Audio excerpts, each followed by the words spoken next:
국회 제1당의 민주당이 이 내용의 경랑 속으로 급격히 빨려 들어가고 있습니다. 이재명 대표에 대한 체포동의안 표결 결과의 후폭풍 때문이죠. 이 민주당의 텃밭인 광주 전남 지역도 이 적지 않은 충격 속에 향후 전국에 좀 촉각을 곤두세우는 모양새입니다. 그래서 오늘 생방송 토론 730에선 이 정치평론가 세 분과 함께 이 현실하고 있는 이 대표의 사법 리스크 파장이 어디까지 미칠지, 또 집권 여당인 국민의힘과의 전국 주도권 경쟁은 어떻게 전개될지, 어쩌면 고차 이 방정식처럼 복잡해진 정치권 상황을 분석하고 전망도 좀 해보겠습니다. 그럼 먼저 오늘 함께할 분들 소개해드리겠습니다. 엄경영 시대정신연구소장 나오셨고요. 네, 안녕하세요. 네, 윤태권 의제와 전략그룹 더모아 정치분석실장 나오셨습니다. 안녕하십니까. 네, 마지막으로 차용선 더불어혁신정책연구원장 나오셨습니다. 안녕하세요. 네. 예, 말씀드린 대로 일단 어제 이루어진 이재명 대표에 대한 그 체포동의안 표결 내용을 한번 살펴봐야 될 것 같습니다. 아마 그래야 오늘 좀 토론 주제가 명확해질 것 같은데, 일단 이 대표에 대한 체포동의안에 이 반대표를 던지지 않은 민주당 의원이 최소 31명이나 됐습니다. 이 당초 뭐 압도적 부결을 강조했던 민주당 지도부 굉장히 예상 밖의 이런 결과에 좀 당황하는 것 같은데 어떻습니까? 이런 결과가 철회된 결정적 동의랄까요? 이게 뭘지 먼저 우리 엄 소장부터 좀 말씀을 해주시죠. 네, 저도 깜짝 놀랐는데요. 네. 크게 보면 세 가지 정도 들 수 있을 것 같습니다. 첫 네. 번째, 총선 불안감이 점점 확산하고 있다 이렇게 네. 볼 수 있는데요. 최근에 민주당 지지율도 하락하고 있고요. 아무래도 현역 의원들은 내년 총선에서 당선하느냐 낙선하느냐 이게 초미의 관심사인데 네. 이재명 대표에 대해서 총선 비전을 내놔라 네. 이렇게 요구한 것이다 이렇게 볼 수 있을 것 같고요. 두 번째로는 당대표 리더십과 관련된 건데 네. 이재명 대표는 정치권에 익숙하지 않죠. 비교적 신인이라고 볼 수 있는데 성남시장 2번 했고 네. 경기지사 1번 하면서 우리가 흔히 알고 있는 계곡정비라든지 그리고 코로나19가 터졌을 때 경찰보다 먼저 신천지 급습을 했죠. 네. 지금도 기억이 나는데 이렇게 추진력을 통해서 성과를 낸 분이다. 그런데 이게 정치권에서는 다소 비효율적이고 시끄럽더라도 설득과 토론과 또 이 과정의 문제들이 굉장히 네. 다가오는데 아마도 이 대표가 당대표직을 수행하면서 이런 소통, 공감 이런 데 좀 네. 소홀하지 않았느냐 네. 이렇게 지적을 해볼 수 있을 것 같고요. 세 번째로는 이재명 대표 사법 리스크는 이제 시작입니다. 네. 이제 입구로 들어간 건데요. 출구가 아니고. 그래서 그러니까 구속이 안 되더라도 수많은 재판 이게 몇 년이 걸릴지 모릅니다. 네. 내년 총선은 물론이고 2026년 지방선거 그리고 2027년 대선까지도 갈 수도 있다. 이 과정에서 이 대표 사법 리스크를 방어하려면 굉장히 강경하게 대응을 해야 되는데요. 네. 이렇게 하다 보면 개딸에 대한 타겟을 맞춘다든지 장애투쟁을 한다든지 네. 그렇게 강경 목소리를 낼 수밖에 없고 이러다 보면 또 무당층 2030과 네. 점점 멀어질 수 있다.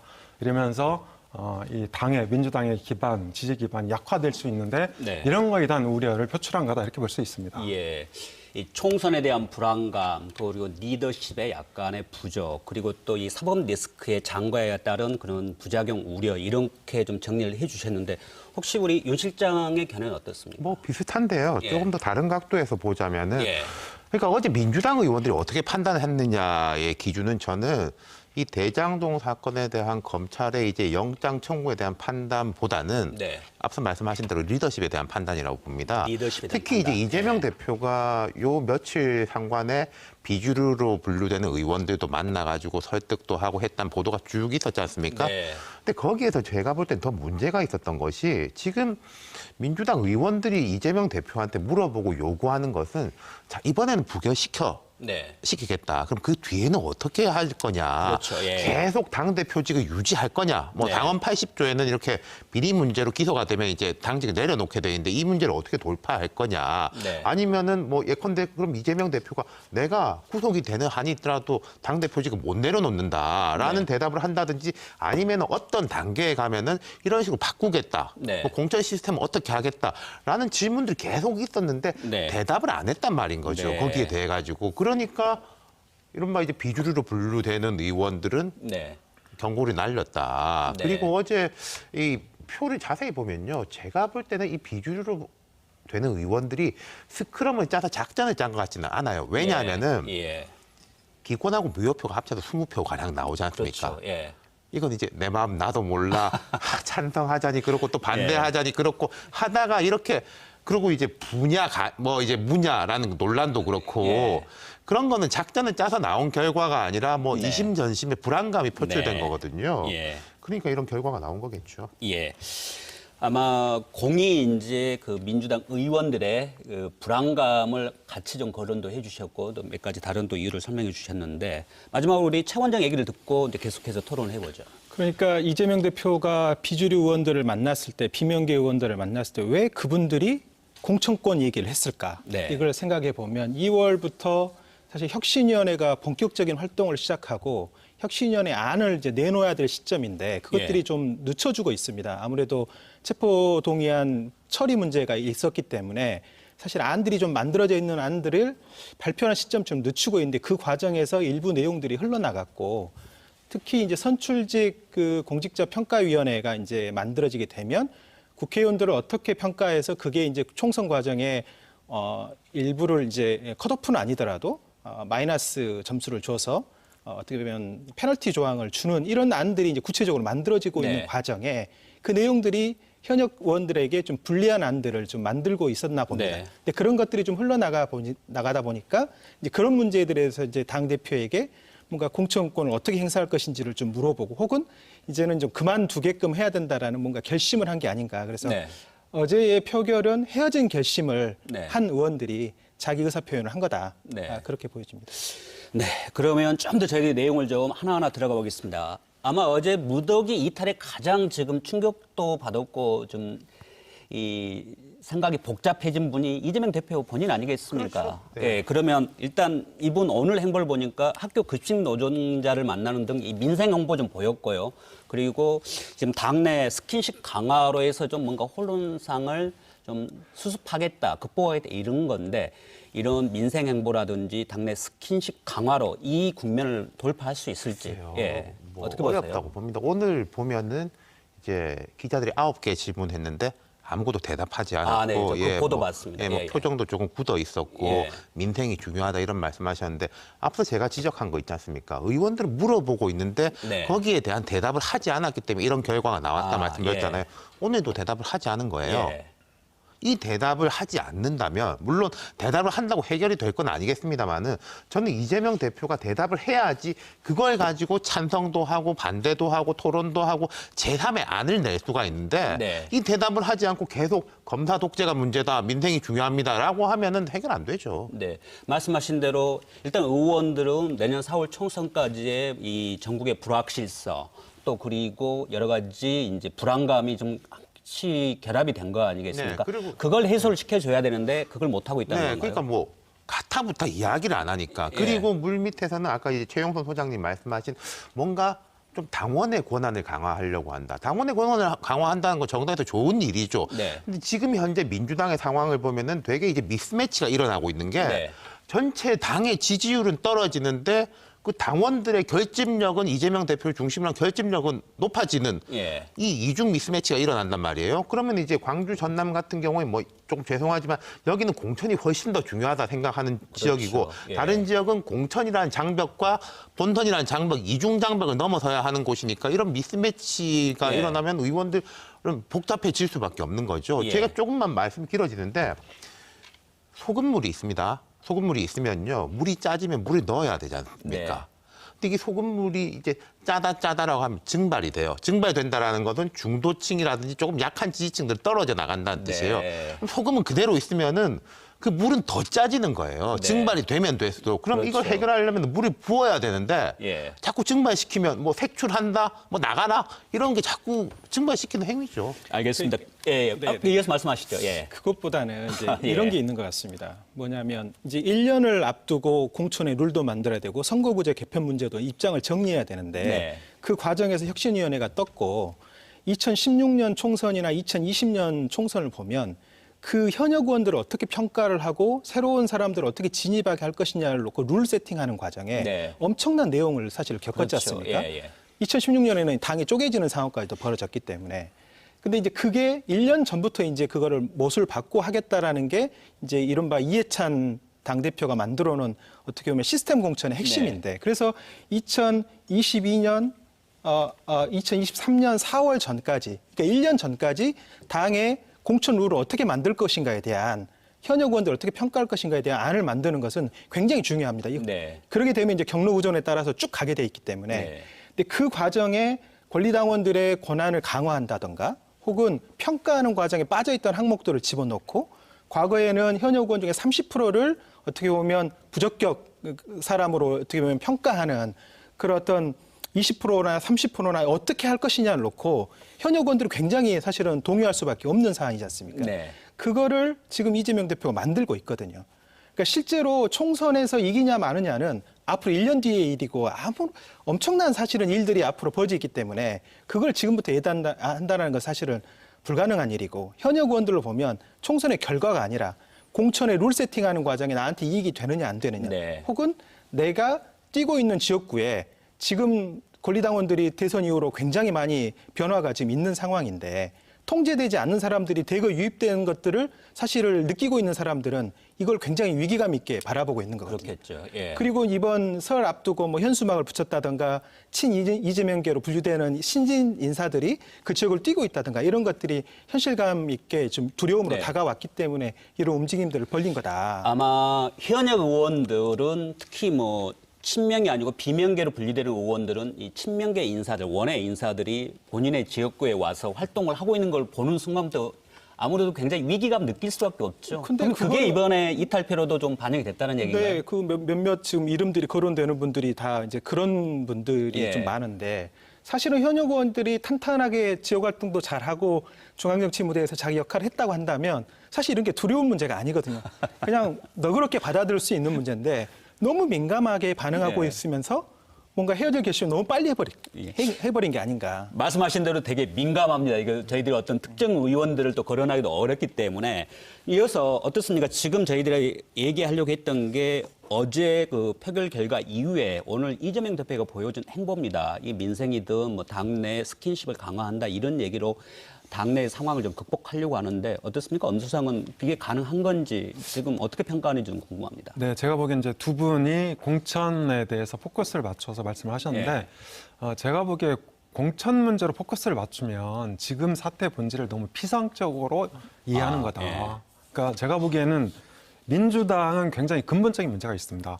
지금의 민주당의 핵심 지지층은 40, 50, 60, 특히 이제 호남은 뭐 70까지도 핵심 지지층으로 볼 수 있는데요. 이 사람들이 누구냐면요. 그러니까 1997년에 DJ 찍었던 사람들입니다. 네. 그리고 2002년에 노무현 대통령을 만들었던 사람들이에요. 학번으로 따지면 80년대, 90년대 학번들이거든요. 네. 그래서 우리는 이 사람들 흔히 4050이라고 하고 이재명 대표가 대선 경선 과정에서 이 사람들의 강력한 지지를 얻고 후보가 됐습니다. 그런데 지금 민주당의 상황을 보면 20년, 30년이 지나서도 여전히 이 사람들이 핵심 지지층입니다. 네. 그러니까 우리가 지난 대선 때 그러니까 다 보셨고 또 지방선거 때도 보셨는데 2030이 상당히 이탈해 버렸어요. 그러니까 국민의힘은 2030과 60대 이상이 선거 연합을 이루고 있는데 민주당은 4050 중심으로 이루어져 있다. 그리고 4050들이 굉장히 진보적인 성향을 갖고 있습니다. 과거 86세대였기 때문에. 그래서 이 사람들의 지지를 얻으려면 강경한 목소리를 내야 됩니다. 제가 보기에 개딸 하지만 개딸의 상당수는 4050입니다. 20대가 아니고. 네. 그래서 민주당이 정말 지금의 상황을 헤쳐나가려면 4050에 벗어나서 2030의 지지를 얻을 수 있는 새로운 진보 의제 설정이 필요하다. 자, 지금 민주당이 얘기하고 있는 것들 복지 확대 그리고 노조와 시민사회 지원하고 한반도 평화 그다음에 중국하고 일본 문제 이런 것들 있지 않습니까? 우리가 학교 다닐 때 80년대, 90년대 나왔던 의제들이에요. 그러니까 민주당은 여전히 그 의제들에 파묻혀 있고 특히 이재명 대표 같은 경우에는 더욱 심합니다.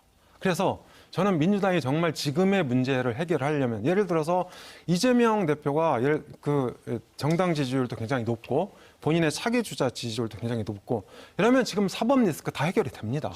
왜 동료 의원들이 위반을 합니까? 전혀 그런 문제가 없는 거죠. 그래서 저는 이재명 대표가 사법 리스크를 정말 극복을 하려면 이거에 대한 대답을 내놔야 된다. 민주당의 비전이 뭐냐? 앞으로 네. 길이 뭐냐? 전 그렇게 생각을 합니다. 그러니까 제가 아까 네. 드린 말씀이 예. 사실은 연결되는 예. 거예요. 그러니까 맥락은 그렇기 비슷한 것 때문에 같아요. 공천에 집중하게 되고 공천에도 예. 유리한 고지를 하려면 이게 목소리가 높은 당원들 네. 지지율이 떨어질수록 이 사람들의 비중은 높아지니까 여기에 더 귀를 기울이게 되니까 자꾸 거리가 멀어지는 거죠. 저는 이렇게 보는 게 아까 저도 정말 동의하는데 이재명 대표가 이런 말씀을 해요. 검사 독재가 문제다. 그다음에 수사가 조작이라고 그랬거든요. 여론조사 여러 가지를 보면은 검찰이 과하다. 사람들이 거의 고개 끄덕거립니다. 중도층도 검찰 수사 과하다라고 해요. 근데 이게 검사 독재냐? 과한 수사하고 조작 수사하고는 다른 관점이거든요. 그렇죠. 차원이 이걸 다르죠. 그러니까 예. 조작 수사라는 이야기를 하는 순간 그때부터 이재명 대표 이야기에 동의를 못 하게 되는 거예요. 네. 과한 수사가 아니라. 근데 이게 자기 자꾸 옥죄 오니까 더 세게 이야기하면은 더 세게 이야기할수록 거리는 멀어지는 지금 네. 악순환 고리에 빠져 있는 거죠. 네. 그러니까 지금 예. 뭐 민주당 지지도가 떨어지는 건 사실 아닙니다. 이제 갤럽 조사를 보면 2022년 9월, 그러니까 이재명 대표가 되고 나서의 사실 민주당의 지지율이 34% 정도 되거든요. 근데 지금 지난주에 민주당 지지율이 34% 정도 됩니다. 그러니까 지금 횡보 상태를 갖고 있는 네. 것이지 좀 하향 국면에 있거나 그런 상태는 아닌 거거든요. 예. 그리고 민주당 지지층 내에서의 지금 체포 동의안에 대해서 부결해야 한다는 의견도 77%였고, 그거는 이제 이재명 대표가 당대표가 됐을 때 77.7%를 당내에서 얻었지 않습니까? 그러니까 큰 변화가 없는 상태에서 지금 횡보 상태를 하고 있는데 그 과정에 윤석열 대통령의 지지도는 20%대 찍다가 지금 30% 중반까지 왔지 않습니까? 그러니까 지금 2022년 9월 상황과 현재 상황을 보면 뭐 정당 지지도라든지 아니면 윤석열 대통령의 그런 지지도에서 큰 어떻게 보면 차이가 없는 상태인데, 사법 리스크라는 게 너무 크게 보이는 네. 사람들이 실제로는 이게 체포 동의안에 그냥 그게 구속 요건이 될 만한 사안인지, 이 제1야당의 대표를 구속시킬 만큼의 사안인지에 대한 판단을 해야 되는데, 그것에 대한 판단보다는 네. 그것은 총선이라는 걸 먼저 더 앞서서 가버리니까 그 체포 동의안이 동의하느냐 아닌지만 말하고, 사실은 당내에서 여러 가지 문제점들에서는 충분히 그 다음에 얘기할 수 있거든요. 네. 근데 이번에는 너무 빨리 사실은 의도를 드러내다 보니까 이게 논의가 이제 다 이제 어떻게 보면 되게 극단적인 상황으로 네. 펼쳐질 수밖에 없는 상황이 돼버린 게 아닌가 싶습니다. 지금 방금이 이제 민주당의 지지율이 뭐 최근 횡보 정도 하고 있다, 하락한 건 아니다. 그런데 최근에 각종 여론조사를 보면 이게 국민의힘과의 격차는 분명히 좀 벌어지는 것도 나오더라고요. 지난주에 그러니까 민주당에서 이제 기자들 간담회를 가지면서 쭉 설명을 했다 그러더라고요. 이제 지지율이 떨어진 게 아니라 착시 효과가 있는 네. 것이고 보수 지지층들이 응답을 많이 하기 때문에 그렇다. 네. 근데 그게 지지율이 떨어지는 겁니다. 예. 무슨 말씀이냐면 선거를 항상 치면 우리 지지층이 나오지 않기 때문에 진다라고 그래요. 예. 모든 선거는 그렇습니다. 여당이 질 때도 마찬가지고 야당이 질 때도 마찬가지인데 그게 선거가 지는 거고, 그럼 보수 지지층들은 신나가지고 응답을 하는데 민주당 지지층들은 신나서 응답을 하지 않고 정치 네. 뉴스 보기 싫어지면은 그 지지율이 떨어진 거지. 그 사람들이 그대로 있는 게 아니라는 거죠. 네.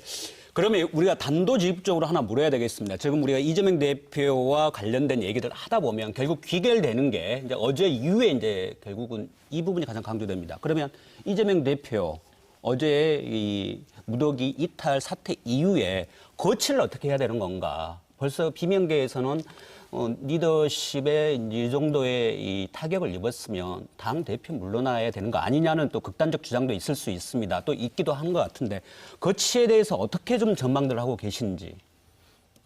네, 이재명 대표 입장에서 이번 이 체포 동의안 표결 때문에 물러나긴 쉽지 않을 겁니다. 물러나면 정치 생명 자체가 끊어지는 경우도 네. 있고, 또 이제 본인한테 기회도 줘야죠. 저는 그래서 반드시 물러나라 그런 의미는 아니라고 봅니다. 네. 자, 다만 민주당의 위기 징후가 여러 차례 있었습니다. 최영선 원장님 말씀하셨는데 지난번 지방선거 때 광주 투표율 얼마인지 아십니까? 37.7%였습니다. 전국 평균이 50.9%였는데, 그리고 더 황당한 거는 광주 지역의 20, 30대 투표율이 20% 중후반이었습니다. 자, 20, 30대가 20% 중후반에 투표를 한다는 거는 사실상 심판을 한 겁니다. 자, 진보 유권자들은요, 민주당 계열 정당이나 민주당 계열 후보를 심판할 때 투표 안 합니다. 2007년 대선 때 어떻게 됐습니까? 정동영 후보가 500만 표 차로 졌는데요. 그때 사상 최저 투표율 대선 63%였습니다. 그러니까 민주당 심판한 겁니다, 이렇게. 그러니까 지난번 지방선거도 마찬가지입니다. 그러니까 이재명 대표한테 그럼 답을 내놓으라고 얘기한 겁니다. 당신은 어떻게 중도 확장을 할 거냐. 당신은 민주당을 어떻게 끌고 갈 거냐. 제가 보기에 정당은 세 가지가 필요합니다. 다 역동성, 다양성, 정체성. 근데 지금의 민주당 역동적입니까? 다양합니까? 이재명 대표 한 명만 보이지 않습니까? 자, 그러면 정체성이 뭡니까 도대체? 옛날에 김대중 대통령은 한반도 평화, 국민 통합 이런 게 있었지 않습니까? 그리고 이제 노무현 대통령은 실질적 민주주의의 진전, 그리고 반칙과 특혜, 철폐 이런 게 있었지 않습니까? 근데 지금 이재명 대표는 그런 게 없단 말이에요. 기본사회가 정체성입니까? 저는 여기에 대해서 이재명 대표가 확실하게 당원들 그리고 의원들 또 이 지지층한테 대안을 내놔야 된다고 봅니다. 네. 나 이재명은 이렇게 할 거다. 우리 민주당은 앞으로 이렇게 갈 거다. 이걸 내놔야 되는 거죠. 그리고 네. 제가 한 가지 더 말씀드리자면은 민주당의 지금 구조적으로 안 좋은 상황이 하나가 더 있어요. 무슨 말씀이냐면은 광주 전남은 늘 상시적으로 공천 경쟁이 매우 치열한 지역이니까 조금 못 느끼실 수도 있는데 지금 민주당 의석이 자 169석인데요. 민주당 출신인데 뭐 이런저런 이유로 무소속하는 분까지 한 175석이에요. 네. 수도권 거의 민주당입니다. 다 현역. 그리고 근데 지난 지방선거에서 엄청나게 졌지 않습니까? 네. 구청장, 시장, 현역 의원급 낙선자들 총선에 나와야 할 사람들이 또 그만큼 있어요. 네. 그리고 지난번 공천에서 이제 안타깝게 떨어진 뭐 386의 끝자락, 우리 최 소장님처럼 X세대 선두주자들 예. 이런 분들이 한 지역에 3명, 4명씩 붙어 있어요. 예. 그러다 보니까 물론 이분들이 이제 뭐 자기 소신과 철학도 있겠습니다만 예를 들어서 현역 의원이 이재명 대표하고 조금 멀어지면은 나는 이재명 대표 가까워지는 게 공천에서 더 유리할 수 있다. 이런 식의 계산들이 너무 복잡해 네. 버려요. 그러니까 이 당이 지금 보면 제가 생각할 때 김대중 대통령이 돌아오더라도 내년 공천은 쉽지가 않을 겁니다. 네. 사실 승복을 하기가 되게 어려운 시스템이거든요. 근데 이런 식으로 리더십이 흔들리고 뭐 이재명 대표 계속 갈지 또 다른 체제가 들어올지 모르겠습니다만은 안 그래도 분란의 소지는 되게 높아져 네. 있는 거예요. 예. 지난번에 너무 많이 이겨서 재산이 많아졌기 때문에 그런 거예요. 네. 그러니까 지금은 기준을 잘 만드는 게 중요할 것 같습니다. 네. 그러니까 지금 현역 의원들이 반발하는 것은 그 기준이 나에게 과도하게 이렇게 안 좋게 네. 작동하지 않겠느냐라는 그런 두려움이거든요. 예. 근데 이제 그 기준을 만드는 과정 결국은 평가를 어떻게 할 것이냐, 네. 평가 항목에 어떤 항목들을 집어넣어서 현역들을 평가하게 할 것이냐를 놓고 사실은 합의에 붙이면 되는 문제인데 이게 이제 먼저 플레이어들이 움직이다 보니까 그것을 민감하게 받아들인 측면들이 좀 있는 것 같고 이재명 대표가 결국은 이제 어떤 행보를 할 거냐. 지금 뭐 울산이나 제주 아직 못 갔고 당원들을 이제 지역을 갈 때마다 만나면서 민주당의 어떤 문제점들에 대해서 당원들하고 직접 소통을 계속 하고 있거든요. 네. 그거를 한 바퀴를 다 돌 거로 보여지고 또 한편으로는 4월 10일 이전에 민주당의 혁신 방안들, 공천을 어떻게 할 것인가의 혁신 방안들을 내놓고 네. 또 그 과정에서 이제 당무위원회나 의원들의 어떤 동의를 얻는 과정들을 거치겠죠. 이걸 하지 않으면 이재명이 당대표가 되고 나서 우물쭈물하다가 아무것도 못하고 쫓겨나는 꼴을 당할 수 있기 때문에 네. 지금은 이재명 다음을 어떻게 보여줄 거냐. 이게 이재명 대표의 숙제일 것 같고요.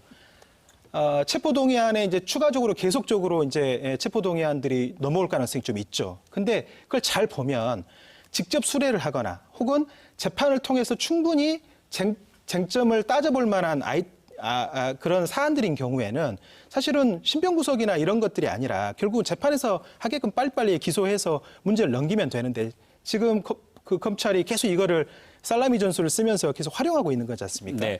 이재명 이제 대표도 그걸 활용하고 있는 게 나눠서 뭐 영장 청구를 한다는 얘기가 지금 이제 거론되는 게 결국은 쌍방울 그룹의 대북 성공권이라든지 뭐 백현동 또 정자동 특혜 개발 관련된 그런 수사가 좀 이루어지고 있기 때문에 이것도 구속영장 청구되는 거 아니냐는 얘기 나오면서 계속 이제 사법 리스크가 좀 꼬리에 꼬리를 물고 있는 거 아니겠습니까?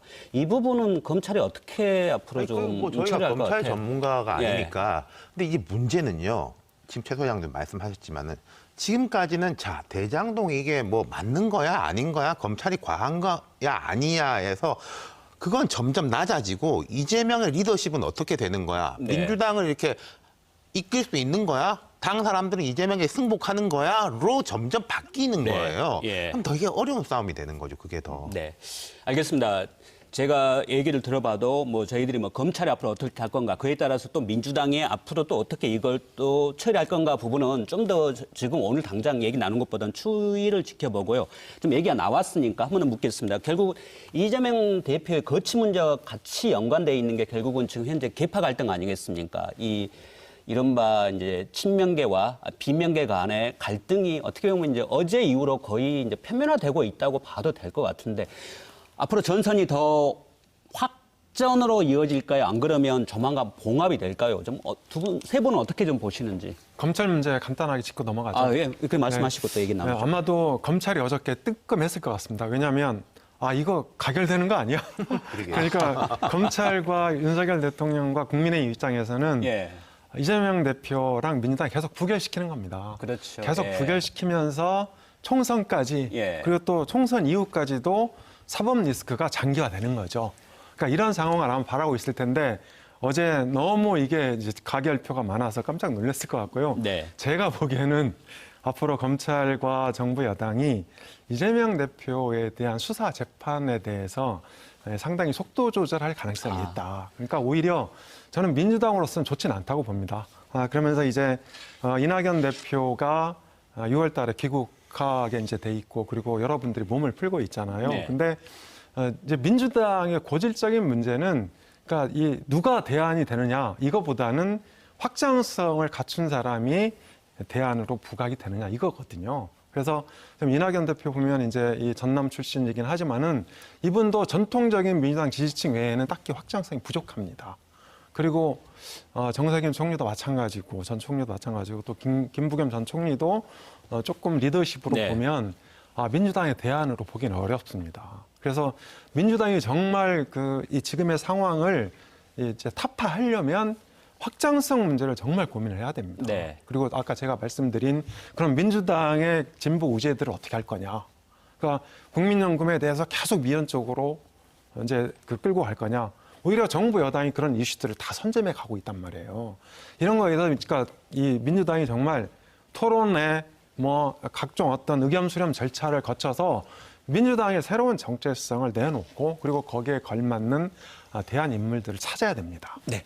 이어서 좀 말씀 좀 해주시죠. 아까 제가 이제 물었던 건 결국 친명계와 비명계의 이제 갈등이 거의 이제 표면화됐고 이후에 이게 양상이 어떻게 좀 전개될 건가 좀 한번 전망을 해보자는 얘기인데요. 이게 좀 미치는 또 지역 사회에 또 미치는 파장이 크기 때문에 한번 좀 여쭤본 겁니다. 당장의 그 원내대표 경선이 이제 곧 다가오지 않습니까? 네. 그 과정이 더 당겨질 수도 있습니다. 사실은 어제의 표결 결과는 원내 지도부에 대한 탄핵입니다. 네. 원내 지도부가 어쨌든 당 대표의 체포동의안 처리하는 과정에 상당한 정도의 개입이 존재한다는 거를 네. 뒤늦게 확인한 거 아닙니까? 그러면 원내 전략에서 뭔가 좀 상당 정도의 박홍근 원내대표 이제 임기가 언제 끝나나요? 저는 잘 몰라요. 4월 말 5월에 얼마 안 남았네요. 예. 그래서 이제 그걸 보면 지금 당 내에서는 어쨌든 원내 전략이 뭔가 나이브했던 게 아니냐라는 네. 그런 불만들이 나올 수도 있는 것이고 또 한편으로 보면 뭔가 국면을 전환해야 되는데 민주당으로 보면 뭔가 이 상황에서 당내 의견을 다시 한번 단도리하는 과정을 거치려면 차라리 원내대표 경선을 좀 땡겨서 빨리 하면서 네. 이 문제에 대한 어떤 공론화 과정들을 좀 거쳤으면 좋겠다는 생각이 네. 좀 들고 두 번째로는 어쨌든 혁신위원회 안들을 이 과정이 스무스하게 가야지만이 이제 일종의 큰 충돌이 벌어지지 않고 이것들을 공론화시킬 수 네. 있는데 이게 지금 이 상태로 체포동의안 다시 또 갑자기 와버리고 또 그걸 가지고 물밑에서 또 이 상황이 어떻게 될지 모르는 이런 상황을 가버리면 이게 안 만들어 놓은 게 다 어그러져 버릴 수가 네. 있거든요. 그래서 뭔가 질서 있는 정리를 하기 위한 움직임들이 지도부에서 할 것이고 이재명 대표도 사법 리스크를 그냥 수세적으로 받아들이는 게 아니라 네. 결국 본인 주도성을 가지고 풀 수 있는 건 풀어가고 국면을 전환시킬 수 있는 것들은 빠른 속도로 하지 않으면 그냥 계속 검찰에 끌려다니는 그런 수세적 국면을 갈 수밖에 없기 때문에 뭔가 이런 고민들을 내부에서는 하고 있지 않겠는가 이런 생각을 합니다. 지금 최 원장의 말씀을 들어보면 최 원장이 좀 지적했던 부분들이 이 당에서 어느 정도 좀 실천을 하면 현 이 대표 체제는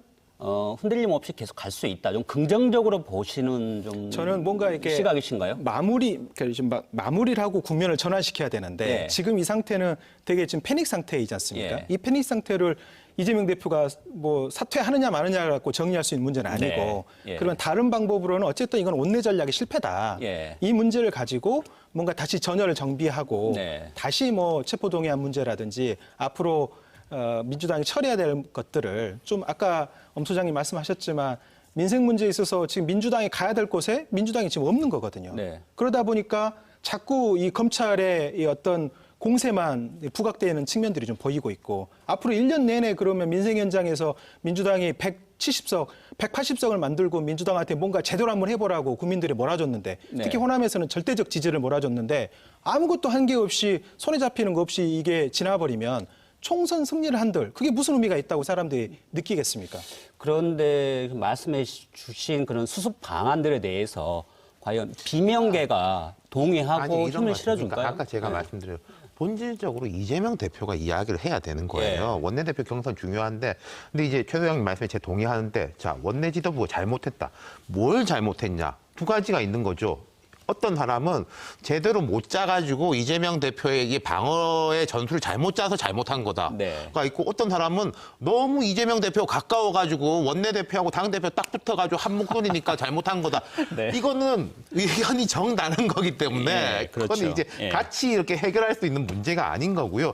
이재명 대표가 대답을 해야 되는데 조금 전망이 밝지는 않은 것 같아요. 네. 아까 이제 오늘 그 민생광장 갔을 때 어떤 기자가 이제 뭐 최근에 뭐 색출 흐름 같은 것에 대해 가지고 그렇죠. 어떻게 예. 보느냐 물어보면 제가 생각할 때는 적절치 않다. 우리가 지금 화합해야 속출이한 될 건 때다. 강성 지지층들이 이 지금 어제 그렇죠. 뭐 문자 예, 보내고 뭐 그런 것들. 찬성표를 그러니까 이재명 대표가 던지지 않은 속마음이 쓰리겠지만은 속마음이 쓰리더라도 저는 좀 그렇게 이야기를 할 줄 알았어요. 예. 최근에 보면은 이 투표하기 전에는 수박 같은 표현 쓰지 맙시다. 나도 마음 많이 상했습니다. 비주류일 예. 때 그런 이야기를 했단 말이에요.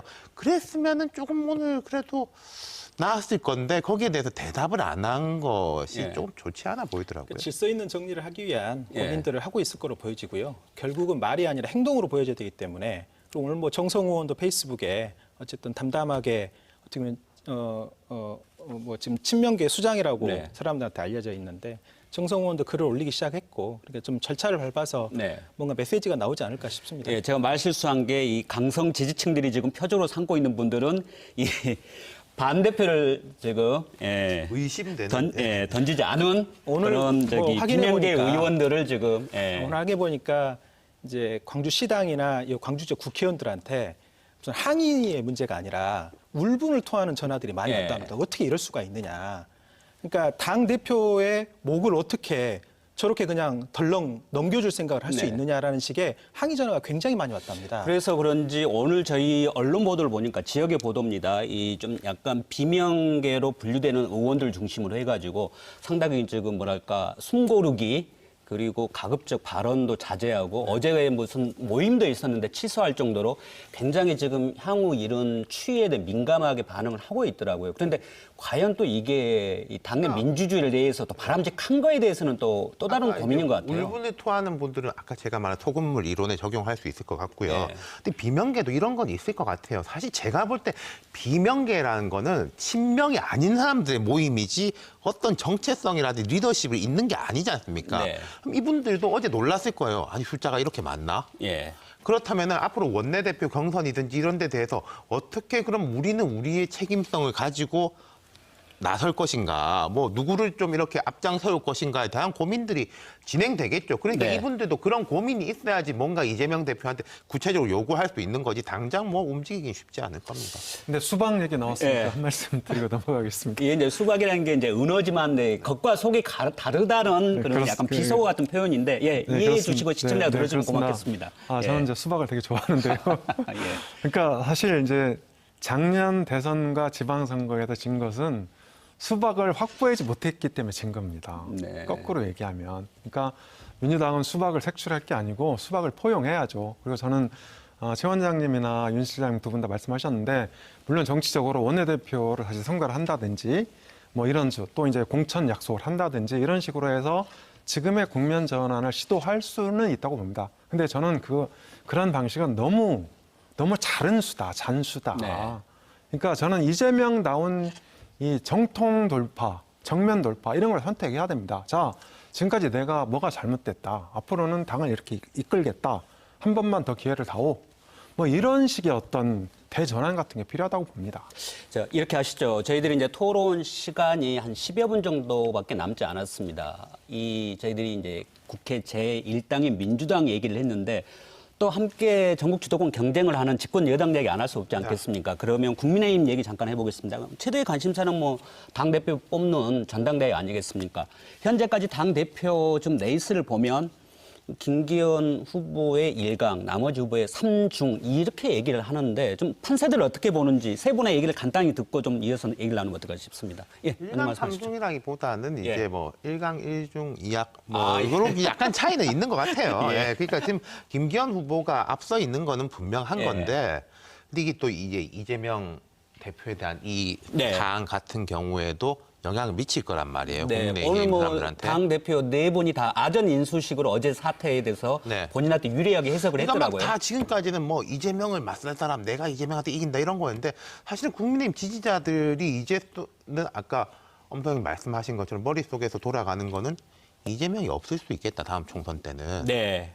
그럼 우리는 불리해지는 거 아니야? 이런 식으로 갈 수 있는 거야? 네. 라는 식의 이제 사고도 있을 것이다. 그게 막바지 어떤 변수가 될 거냐. 그리고 결선 투표 가느냐 안 가느냐가 관심사인데 결선 투표라는 거는 2, 3, 4위를 합쳐서 50%를 넘냐 안 넘냐 이거거든요. 그렇죠. 예. 그러니까 이게 2위가 잘하느냐보다 2, 3, 4위가 같이 넘어가느냐 예. 그걸 포인트로 보시면 될 것 같고 또 광주 전남 입장에서는 대구 출신입니다만은 순천에서 활동하고 있는 천하람 변호사 그렇죠. 예. 당당 4강 안에 들어가 예. 있고 최고위원회에서도 상위권에 있는 조수진 의원이 자기는 이제 호남의 딸 뭐 네. 이러면서 다니고 있으니까 오히려 국민의힘은 호남에다 좀 어필을 많이 하려고 하는 거죠.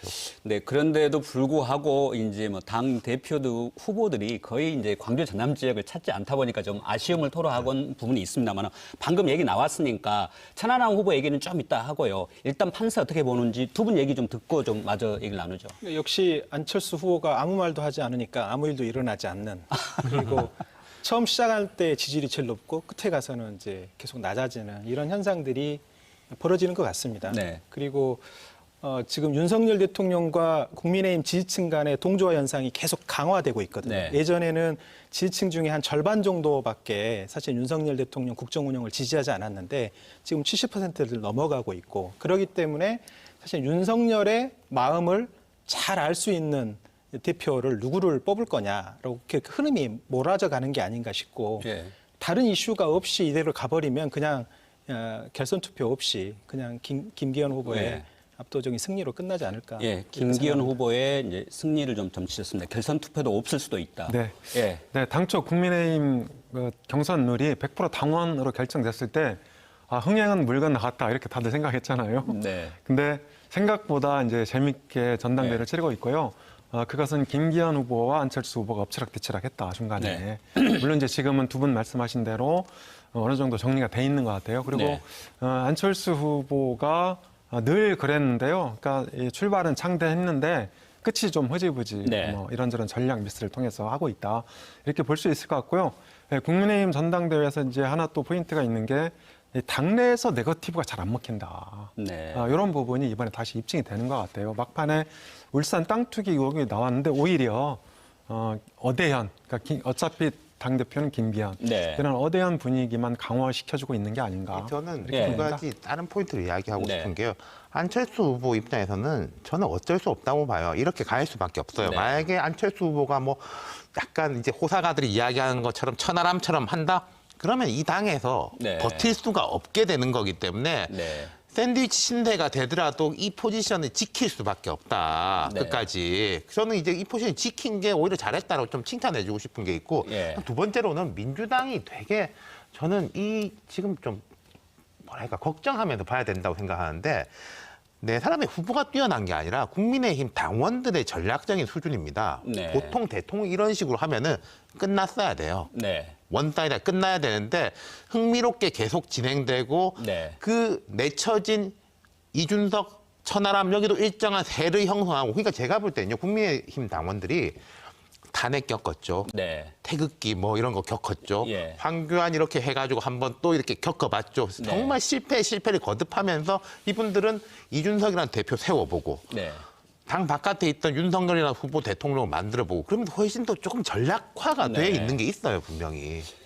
국민의힘 당원이 한 80만 명 안팎이라고 하는데 말씀하신 대로 이제 이분들이 나름 선거에 대한 효능감도 이제 경험을 하면서 좀 전략적 사고도 하고 있다는 말씀이신데 여기서 우리가 얘기를 나눠봐야 되겠습니다. 누구보다도 지역에서는 관심을 좀 끄는 게 천하람 후보가 얼마나 선전을 할지 이 돌풍까지는 아니지만 좀 선전을 해줬으면 하는 또 지역에 또 그런 바람도 있는 것 같은데 천하람이 이번 그 국민의힘 전당대회에 좀 미치는 파급력이랄까요? 또 그리고 앞으로 좀 젊은 세대의 정치 지형의 변화에도 긍정적 영향을 미칠지 제가 너무 이제 확대 해석하는지 모르겠습니다만 숫자를 확인하는 건 굉장히 중요하죠. 예. 이준석, 천하람으로 대표되는 이제 국민의힘의 차세대 주자들 예. 혹은 새로운 보수를 주장하는 사람들이 저 당에서 어느 정도의 그 포션을 차지하고 있을까? 네. 이 숫자를 확인하는 건 굉장히 중요한 것 같고요. 네. 이렇게 막연하게 앞으로의 이제 미래 세대는 다 이준석, 천하람 등등이 이끌어갈 것이다라고 생각만 하고 있는데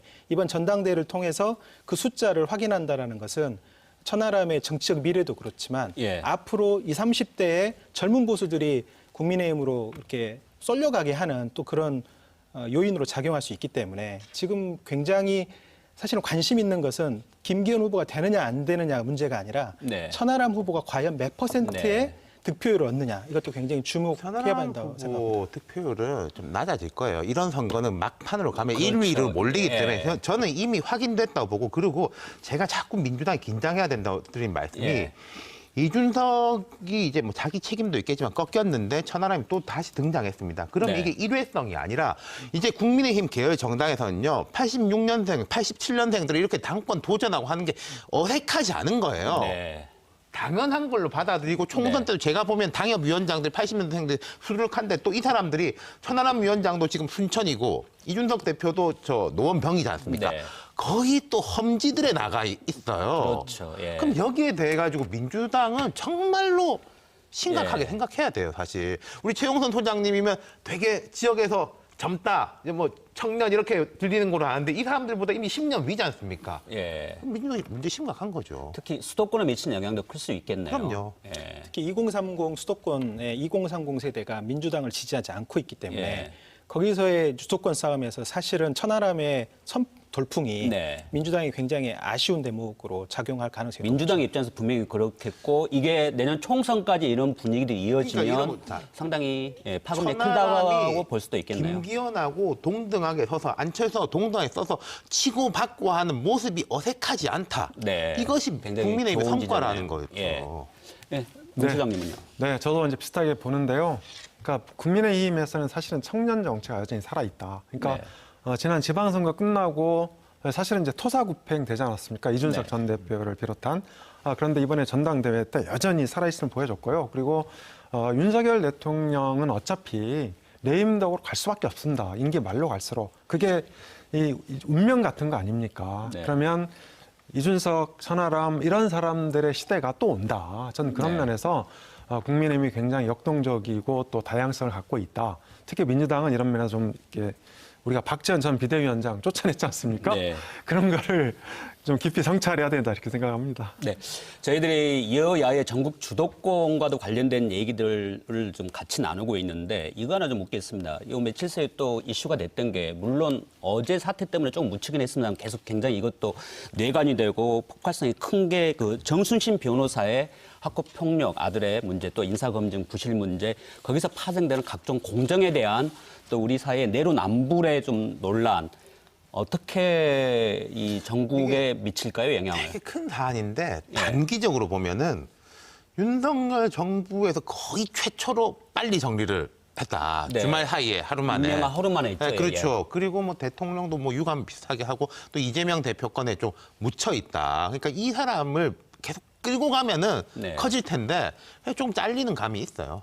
민주당에서는 오늘 뭐 인사 검증 부실을 또 좀 계속 파헤치기 위한 그런 TF 비슷한 것도 그렇죠. 만들었는데 야당은 당연하게 대여 하겠는데. 공세는 강화를 하는데 생각만큼 그 폭발력은 없을 거다. 사실은 법무부가 이제 인사검증의 기초 자료를 수집하는 인사검증을 가져갔지 않습니까? 예. 근데 이제 그거를 걸러내지 못했다. 혹은 예. 알면서도 방임하거나 방기하거나 네. 아니면 눈 감아줬다. 그렇게 생각될 만한 포인트이거든요. 네. 왜냐하면 국가수사본부장이 좀 되게 커 보이는데 인사검증하는 사람들을 보면 그냥 고위공무원단 가급자리이기 때문에 네. 청문회 같은 자리처럼 꼼꼼하게 들여다보고 굉장히 그 보고서를 엄밀하게 만들거나 이러질 않았을 가능성이 높고 네. 또 하나는 검찰 출신이기 때문에 눈 감아줬을 가능성이 높거든요. 네. 근데 그게 국민들한테 이렇게 폭발력이 있는 거라고 생각하지 않고 야 그냥 우리 사람이니까 좀 눈 감고 가자라고 생각했을 가능성이 높고 이게 네. 윤석열 정부의 인사검증 시스템의 전반적인 어떤 시스템의 붕괴 이런 것들을 보여주는 단면이어서 네. 이런 부분들을 민주당은 이제 인사검증 시스템을 법무부로 가져갔지만 결국 네. 검찰들의 나라를 만드는데 그것들을 동원했을 뿐이다 이렇게 이제 네. 바라보면서 공세를 짧게 하는 거죠. 제가 엄선한테 묻겠습니다. 이제 우리 최 원장께서는 이제 인사 검증의 부실의 문제로 좀 들여다봤고요. 또 일각에서는 대통령이 그렇게 공정 얘기했는데 여기서는 학교 폭력 아들의 문제 또 그리고 끝장 소송을 통해서 아들을 보호하려고 했지 않습니까? 이게 이 검사 출신의 변호사였기 때문에 가능하다. 그러면서 이제 공정의 문제가 좀 논란이 되는데 어떻습니까? 그 부분은? 네, 맞습니다. 공정 이슈에 민감한 2030이 들끓고 있는 건 맞는데요. 네, 그러니까 문제는 이제 그 아까 우리 윤 실장님 말씀하셨는데 그 단 하루 만에 최초 예. 일입니다. 단 하루 만에 정리를 네. 했고 물론 파급력은 있죠. 그러니까 영향이 계속 미치고 있는데 제 생각에는 과거 문재인 정부 때도 이게 2년 전에 국가수사본부가 출범했지 않습니까? 네. 국가수사본부는 이제 경찰청장 한 수 아래입니다. 치안정감 직급이. 그러니까 치안감이 경찰청장이고 한 수 아래인데 이 모든 권력을 다 수사할 수 있습니다. 공수처도 할 수 있고 검찰도 할 수 있고 경찰도 할 수 있고. 그래서 저는 민주당이 이거 갖고 대여 공소해야죠. 그러니까 공정 이슈가 있기 때문에 해야 되는데 좀 제도를 개선해서 지금 국가수사본부장은 임명하면 끝이거든요. 그러니까 예를 들어서 인사청문회를 한다든지 네. 이런 식으로 좀 대안까지 마련하는 그런 그러니까 포지티브 의식의 정치 공세가 필요하지 않을까 그리고 이게 네. 이렇게 생각을 윤석열 합니다. 정부가 지금까지 좀 억지도 있었지만 먹히는 게 이게 문재인 정부 때부터 시작한 건데 뭐 저기서 한 건데라는 예, 예. 근데 이 건은 그게 전혀 먹힐 수 없다. 네. 행안부가 경찰에 대한 통제 권한 가지고 가고 법무부에서 인사검증 관리단 해가지고 또 검사 출신으로 앉히고 한 상황에서 뽑은 검사 출신 인사기 때문에 네. 전혀 그런 이제 뭐 물타기라고 할까요? 물타기를 할 건덕지가 없기 때문에 저는 빨리 예. 이 조치를 했다고 생각해요. 알겠습니다. 세 분 말씀 들어보니까 이번 그 정순신 변호사에 관련된 이 사안은 이 전국 주도권 경쟁에서 뭐 큰 변수가 되기는 어렵다 이 말씀인데 저희들 사실 전국 주도권 관련해서 더 할 얘기가 너무 많은데 오늘 시간이 다 됐습니다. 이렇게 하시죠. 이 3월 이후에 4월 되면 아마 여러 얘기들이 나올 것 같습니다. 또 총선을 1년 앞두고 있기 때문에 그때 제가 세 분을 모시고 전국 주도권 앞으로 향후 변수들 또 관전 포인트들 한 번 더 이어죽고 토론하는 시간을 갖도록 하겠습니다. 네, 시청자 여러분 어떠셨습니까? 오늘 이 세 분의 좀 날카로운 분석을 보면서 이 꼬인 현 정치 상황 또 뭐 파장 그리고 뭐 전국의 향배를 좀 이해하는 데 도움이 좀 되셨는지 모르겠습니다. 약속드린 대로 다음에 좀 더 저희들이 깊이 있는 내용을 한 번 더 토론을 해보도록 하겠습니다. 오늘 세 분 패널 수고하셨고요. 함께해 주신 시청자 여러분 고맙습니다. 생방송 토론 740 오늘 순서는 여기서 마치겠습니다.